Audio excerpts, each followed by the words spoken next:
ربی یسر ولا تعسر وتمم بالخیر وبک نستعین اللهم صل علی سیدنا و مولانا محمد وعلى آل سیدنا و مولانا محمد وبارک وسلم الصلاۃ والسلام علیک یا رسول اللہ وعلی آلک وصحابک یا رسول رب العالمین۔ بسم اللہ الرحمن الرحیم۔ ولا اور نہ یا با انکار کرے یا بالشہداء گواہ اذا ما دعوا جب اس کو بلایا جائے، جب گواہی کے لیے بلایا جائے تو انکار نہ کرے۔ ولا اور نہ ہی تسأموا سستی کرو، ان تکتبوہ ہو کہ اس کو لکھو نہ، صغیرا چاہے تھوڑا ہو او کبیرا یا بڑا، الی اجل ہی اس کی میعاد تک، ذالکم یہ واسطے تمہارے اقسط و انصاف والا ہے، انصاف کا معاملہ ہے، عند اللہ اللہ تبارک و تعالی جل جلالہ کی بارگاہ میں، واقوم اور زیادہ اچھا ہے یا خوب ٹھیک رہے گی یہ بات للشہادت گواہی کے لیے، اور یہ ایسا لکھنا اور گواہ قائم کرنا جو ہے یہ خوب ٹھیک رہے گا واسطے گواہی کا۔ لفظی معنی ہے اور قائم رہے گی اس کے ساتھ گواہی، مطلب گواہی کے لیے یہ ٹھیک کام ہے، خوب رہے گا۔ وَأَدْنَا اور قریب تر ہے یہ بات، قریب ہے، اللہ یہ کہ نہ ترتابو تم شک میں پڑو، یعنی لکھنے سے اور گواہوں سے تم شک میں بھی نہیں پڑو گے، الا مگر ان تکون تجارتاً یہ کہ تجارت ہو، حاضرتاً موجود، تدیرونہا کہ گھماؤ تم اس کو، دست بدست، بینکم آپس میں، یعنی آپس میں لین دین کرو، مال دیا پیسے لے لیے، اب اس میں گواہ اور لکھنے کی ضرورت ہی نہیں۔ بینکم فلیس علیکم پس نہیں ہے کوئی حرج، علیکم تمہارے اوپر جناح کوئی حرج کوئی گناہ، اللہ تک تکتبوہا کہ اس کو تم لکھو، یعنی حاضر تجارت کو، دست بدست تجارت کو اگر نہ بھی لکھو تو اس میں کوئی حرج نہیں ہے۔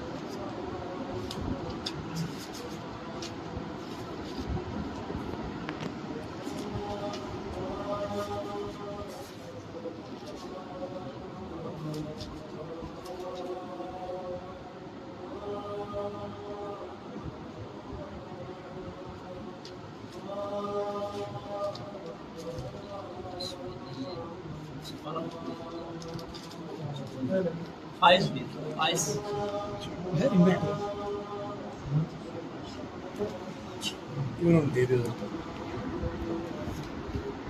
وَأَشْهِدُوا اور گواہی دو،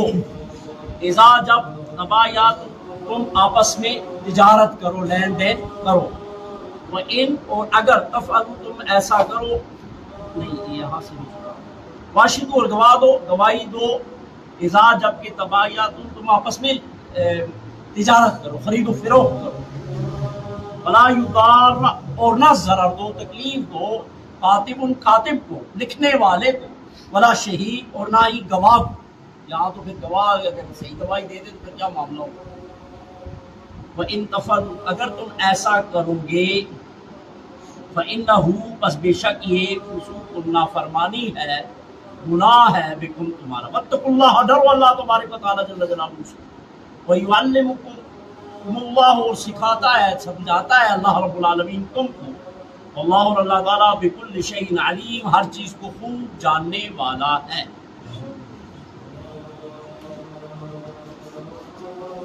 اس آئے مبارکہ میں اللہ تبارک و تعالیٰ جل جلالہ وعظ اسمہ وجل مجدہ ارشاد فرما رہا ہے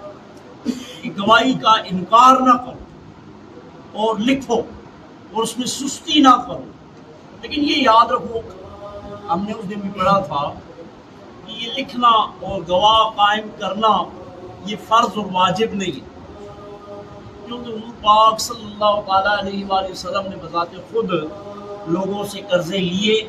صحابہ کرام نے لیے، کچھ لکھے کچھ نہیں لکھے، تو یہ لکھنا جو ہے یہ سنت اور اچھا طریقہ ہے، لیکن اگر کوئی نہیں لکھے گا تو وہ گناہگار نہیں، اسی لیے اللہ نے حکم دیا ہے نا کہ لکھو، لیکن فرض کرے نہ لکھے کوئی تو مطلب یہ ہے کہ وہ اس کو ہم یہ نہیں کہیں گے کہ فرض اور واجب کو لکھنا چاہیے، اللہ کو حکم ہے۔ اب آپ یہ کہیں گے کہ اللہ رب العالمین نے حکم دیا ہے، تو بہت سارے قرآن کریم فرقان حمید میں ایسے حکم ہیں جو کہ فرض اور واجب نہیں ہے، پھر انشاءاللہ اس کی کئی تفصیل ہم پڑھ لیں گے،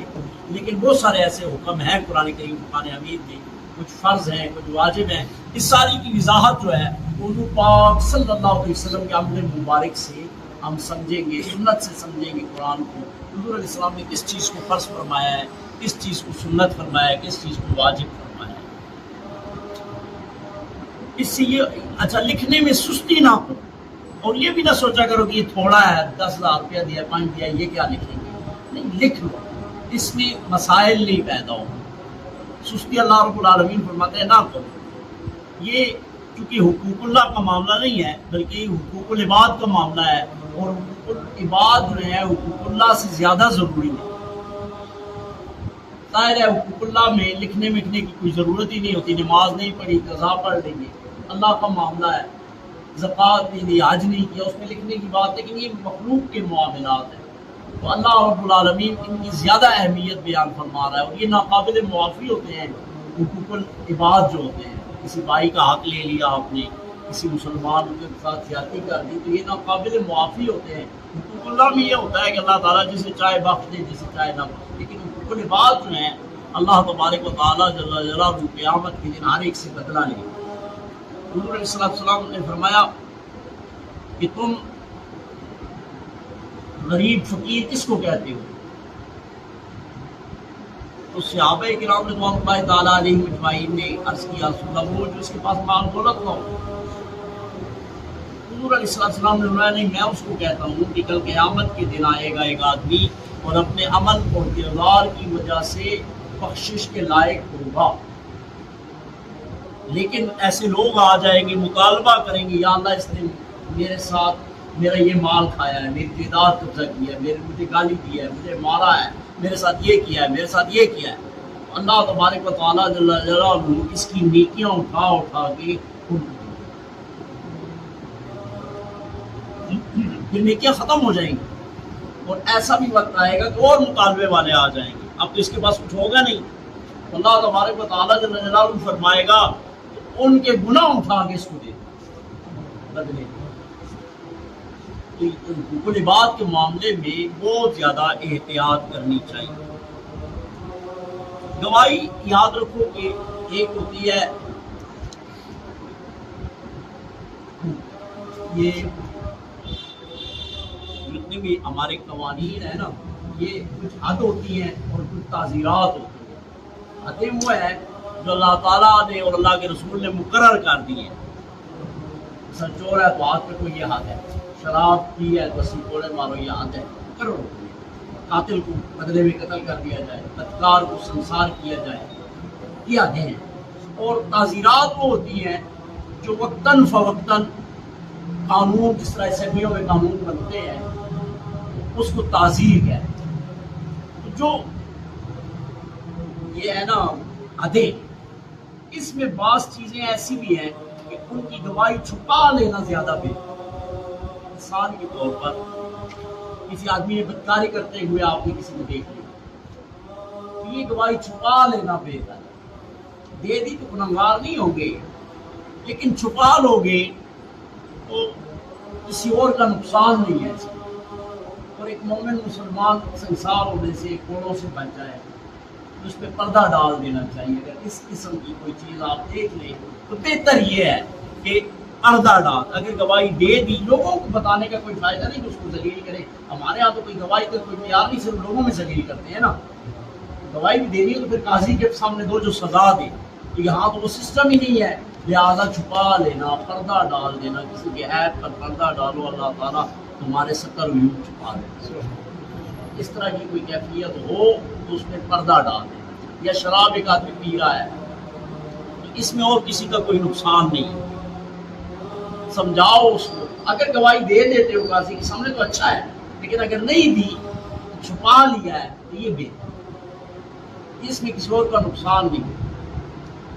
کچھ گواہیاں ایسی ہوتی ہیں کہ نہیں بھی بلائے کوئی تو فوراً جا کے دے دی ہے. مثال کے طور پر شرعی گواہیاں، چاند دیکھ لیا آپ نے، اس نے نہیں بلایا آپ کو لیکن یہ گواہی آپ دیکھ، یا آپ نے دیکھا کہ میاں بیوی لڑ رہے ہیں اور میاں نے غصے میں یا لڑائی میں اس کو طلاقیں دے دی، بعد میں یہ دونوں منکر ہو گئے، لیکن یہ آدمی ضروری ہے اس پر کہ یہ گواہی دے کہ ہاں میرے سامنے انہوں نے ایسا کیا ہے، کیونکہ ایک شرعی معاملہ ہے. اب اس نے طلاق تو دے دی ہے، اب اگر وہ چھپاتے ہیں